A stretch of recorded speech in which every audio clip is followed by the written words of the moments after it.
My African name is Kamanjongalingo, which means the creature with the hair on its face.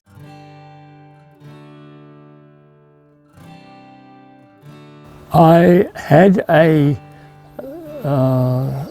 olive grove at Monganui, which I bought on retirement from the University of Auckland. And one day I fell over, hit my head, and was unable to continue. I'd fortunately put down my name at the village and they said there was a place available. So it's turned out to be a very, very satisfactory retirement, largely because all the worrisome things like mowing the lawn and cleaning the gutters and stuff are done for you, and all you've got to do is turn up occasionally at their social functions and enjoy the company of the fellow inmates. Originally I'm from a hill country sheep and beef farm in the Hunters Hills up behind Waimate, from a place called Waiau Forks, which is the beyond anywhere.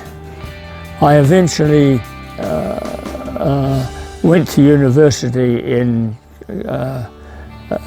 Christchurch, got a master's degree in history, got a scholarship to go to Cambridge. Having got a law degree, I presented myself down in London to various law firms and said, here I am, employ me.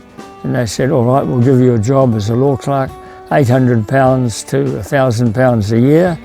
And I thought, God, I can't live on that. I saw an advertisement in the paper, wanted university graduates for Her Majesty's Colonial Service. So I said, all right, I'll go to Uganda. That's a place I know something about. So they said, all right, we'll give you a job, we'll send you to Northern Rhodesia. And that's the way the British do things.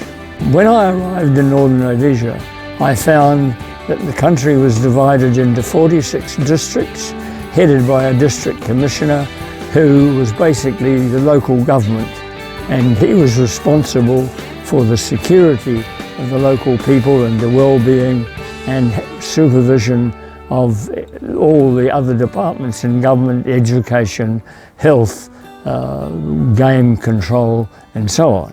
And the district commissioner was basically responsible for law and order and the security and safety of his people, which meant on occasions going out and shooting elephants and hippos and stuff which were terrorising local villages. I eventually learnt 5 different languages, one to interpreter standard. That was the language called Lunda. And it wasn't all easy going. I had an experience going to a village and a large number of people there to greet me, and I said, I'm not very well, I'm sorry. I have this disease and I will go and lie down in my tent. I'll take some pills.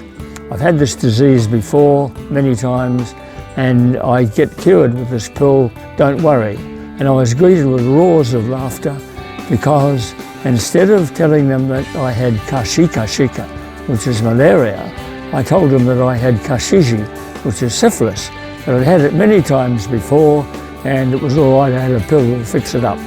That took a lot of living down. My most traumatic experience was having a spear thrown through me. There was an insurgency, there was a mission station which had just been attacked and partly burnt down in a place called Kasama, and I went with a mobile unit, a group of 30 armed police to sort out the people who had done this. And I had, with the police officer, had left the mobile unit armed at the bottom of the village, walked up the village street up towards the Chota, a special little circular area in the middle of the village where the sacred fire was kept going. And I noticed that there was nobody there, and then suddenly as I walked up, a large number of young insurgents leapt out of some of the shelter of the houses and threw spears and rocks.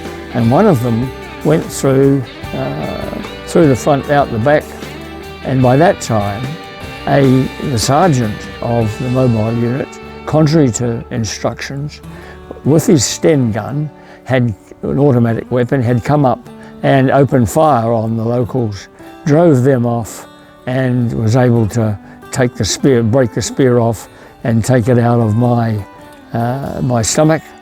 I have souvenired the spear, which I now use to weed the garden, and that's the classical sword to ploughshares which I have enacted.